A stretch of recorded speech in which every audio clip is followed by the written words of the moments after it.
السلام عليكم. ضيف النهارده مصري اصلي لانه الوحيد اللي قالها وش. بقالنا 50 سنه بنلف وندور حواليها وطلع هو قالها بصراحه من الاخر: انا بكره اسرائيل. ازيك يا عم شعبان؟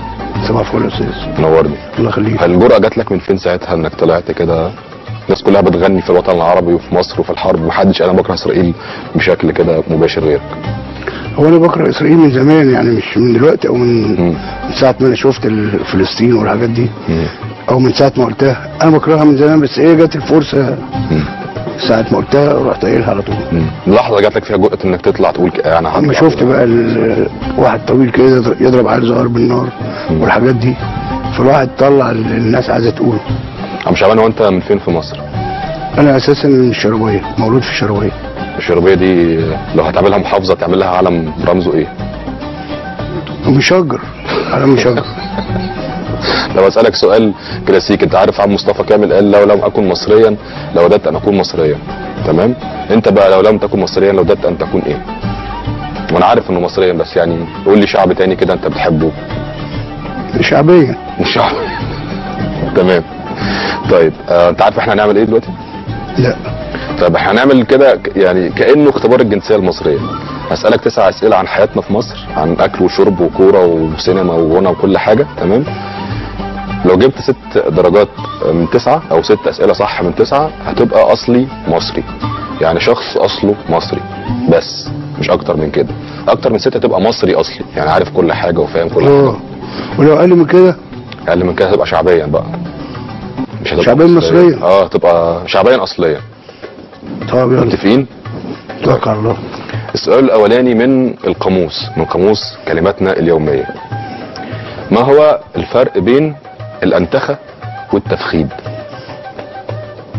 الانتخه يعني التناكه لا، الانتخه الانتخه. الانتخه. ايه الانتخه؟ حلو. ما عدتش عليك الانتخه في حياتنا؟ ده في اناديخ كتير في حياتنا. الانتخه، الاناتيخ، اخوات الخنازير.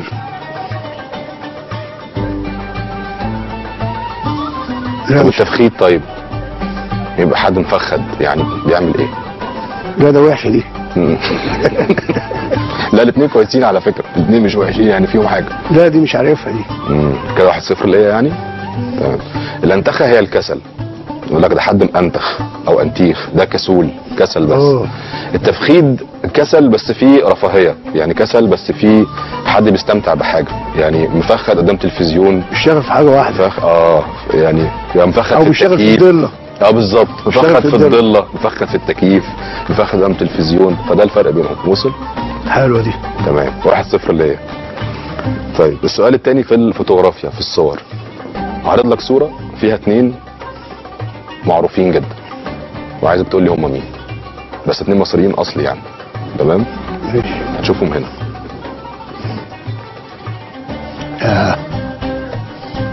هقول لك على حاجه ومش عايزك تقول لي الاسم، لو عرفت حد ما تقوليش الاسم، قول لي غنوه ليه على طول، ابقى هقول لك ده صح ولا لا. يا عم منطلب. التاني مش واخد بالي. يا لا، انا كنت فاكر العكس تماما، فاكرك هتعرف التاني مش هتعرف عبد المطلب. لا التاني مش واخد بالي. يا نهار ابيض. مين هو ده؟ طب عبد المطلب كان بيغني كورال ورا التاني ده. تخيل بقى، بدأ حياته كورال ورا التاني. برضه مش واخد بالي. ما حضرتوش انا ده. طب غني لي حاجه لعبد المطلب وانا هقول لك التاني ده مين وهحسبها لك درجه.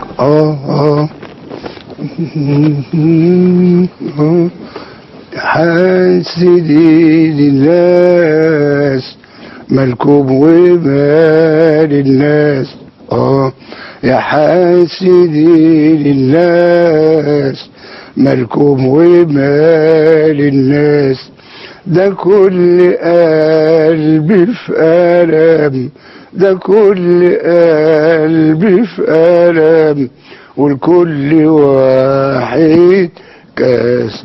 يا حاسدين الناس مالكم ومال الناس. يا سلام عليك. يا حاسدين قلبين ايه قصدكم منهم؟ فرقتوا ليه قلبين؟ فرقتوا ليه بينهم؟ سلام. يكفينا شر العين يحرسنا من عينهم. معرفش ليه الناس شربوا مساوى من الكاس. معرفش ليه الناس شربوا مساوى من الكاس. ده كل قلب في قلب والكل واحد كاس. حاسدين الناس. الله عليك الله عليك. التاني عبد الوهاب. ياه محمد عبد الوهاب. شفت بقى؟ معقولة؟ والله انا جايب لك الصوره قلت هيعرف محمد عبد الوهاب وهو مغمض، والتاني عشان صغير مش هيعرفه. يبقى كده 1-0 كده واحد. لا 1-1 كده خلاص. انت حسبت لك نقطه كامله. طب كويس. 1-1 ماشي. طيب السؤال الثالث من منطقه الاكل. تمام. تبقى على عربيه الفول بتعمل طلب حاجه من اتنين، يا اما واحد فول حلو يا اما واحد فول بالزيت الحار. بالزيت الحار. الزيت الحلو معمول من ايه والزيت الحار معمول من ايه؟ الزيت الحار ده زيت ايه؟ زيت. ما كله زيت. ما كله زيت تمام، بس يعني هو يعني ايه مثلا ينفع زيت عربيات مثلا زيت شعر؟ ما كله زيت، بس هو الزيت الحار ده زيت حلو. طب الحلو زيت ايه؟ يعني الحلو زيت عادي والحار ده زيت عادي برضه، بس بيبقى قعدوه في الحر وبيبقى زيت حار. ماشي. طيب 2-1. الزيت الحلو ده عندك زيت الذرة، زيت عباد الشمس، زيت زيتون، زيت الحلو. الزيت الحار ده زيت بذرة الكتان. كتكات. الكتان. زيت بذرة الكتكات يمشي. زيت بذرة الكتان. تمام. حلو. ماشي. 2-1 وعرفنا النهارده انه زيت بذرة الكتان اسم جديد هيبقى زيت بذرة الكتكات، وهنرجع نكمل الموضوع ده بس بعد الفاصل.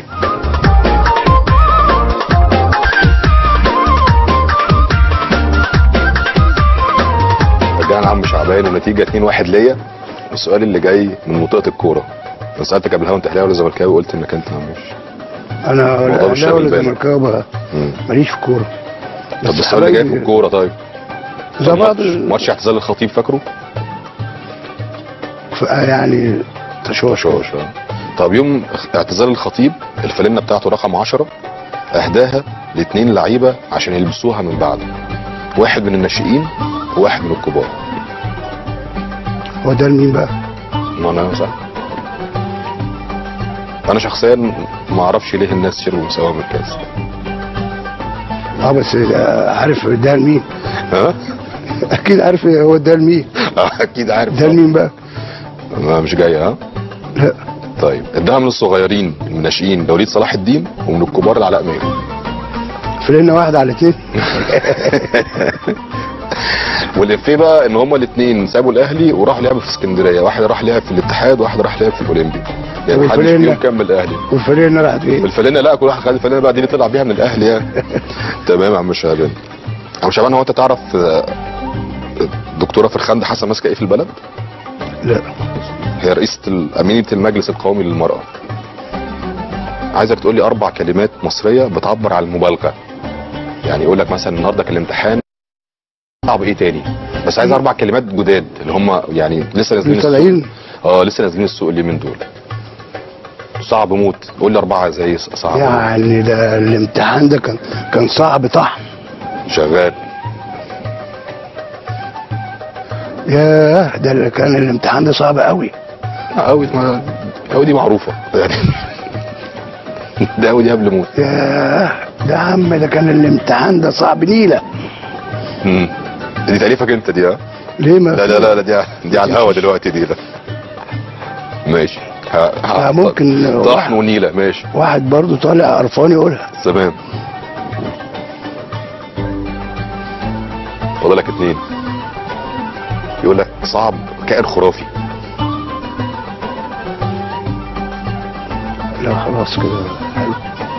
مش هينفع. عايز 2. صعب فحت وصعب تنين وصعب اخر حاجه وصعب بغباء وصعب جحيم. صعب ردع. لا في كلام جديد نزل السوق. رزح. 4-1. عم شعبان هل المصريين بطبعهم يعني مبالغين؟ يعني اسمع دايما يقول لك احنا زارنا النبي، مش عارف، بحس ان يعني بيستسهل الكلمه عن اي حد يقول لك زارنا النبي او عمل له البحر طحينه، في كده مبالغه. احنا مبالغين ولا احنا طيبين؟ يعني ناس طيبين فبيقول اي حاجه بيستسهل. بنذب احنا كلام كده واسع اوسع بالموضوع يعني. طبعا بيستسهل. وعناية ليك حتى لما يجي الامهات تخوف ولادها، انا اذبحك ذبح اعلقك من عينيك من عرقوبك. من عرقوبك يعني. فالمبالغه دي جايه من فين؟ احنا ليه عاملين كده؟ ليه المبالغه دي في ده دي من زمان ايام الفراعنه. طب قول لي العلاقه. برضه زي كده. ده انا هجيب لك ابو شوال نام. هتنام ولا اجيب لك ابو رجل مسلوخه؟ يعني من زمان الحكايه دي. تمام 4-1 ليا. وده السؤال السادس. تاريخ. ايه اول منصب مسكه عبد الناصر بعد ثوره يوليو؟ بعد الثوره على طول راح معينينه ايه؟ هو انا عرفت من ساعه ما مسك رئيس دوله. ما عرفتش قبل ما يمسك؟ لا يعني انا وعيت لقيته رئيس دوله. ما تعرفش طب قبلها كان بيشتغل ايه؟ قبل ما يشتغل رئيس بيشتغل ايه؟ لا. يعني انت عندك كام سنه ساعتها يعني مثلا؟ انا مش فاكر، بس زي ما انا فاكر يعني حاليا اكن قدامي ان هو رئيس دوله، وكان ماشي في العربيه اللي هي المكشوفه دي والناس بتحييه. مش قدامك في الشارع يعني شفته بعينيك؟ لا والله. في الشرابيه ولا في حته؟ في شارع، هو شارع رمسيس يعتبر. اللي هو الظاهر بين الشرابيه وكنا بنعدي الناحيه الثانيه. طب عملت ايه؟ شاورت ولا جريت على العربيه؟ برضه من ضمن الناس اللي بتشاور طب كام سنه وقتها؟ والله مش فاكر. طب اديك اختيارات. قبل ما يبقى رئيس الجمهوريه كان وزير الثقافه ولا محافظ القاهره ولا وزير الداخليه؟ ولا واحده من دول عندي فكره. يعني بيدي على ايه؟ يعني عبد الناصر وزير ثقافه ولا محافظ القاهره ولا وزير داخليه؟ لا ما كانش وزير داخليه، ما تجيش. طب ايه؟ شكله كده ما يجيش وزير داخليه. امال يجي ايه؟ يعني ممكن محافظ القاهره.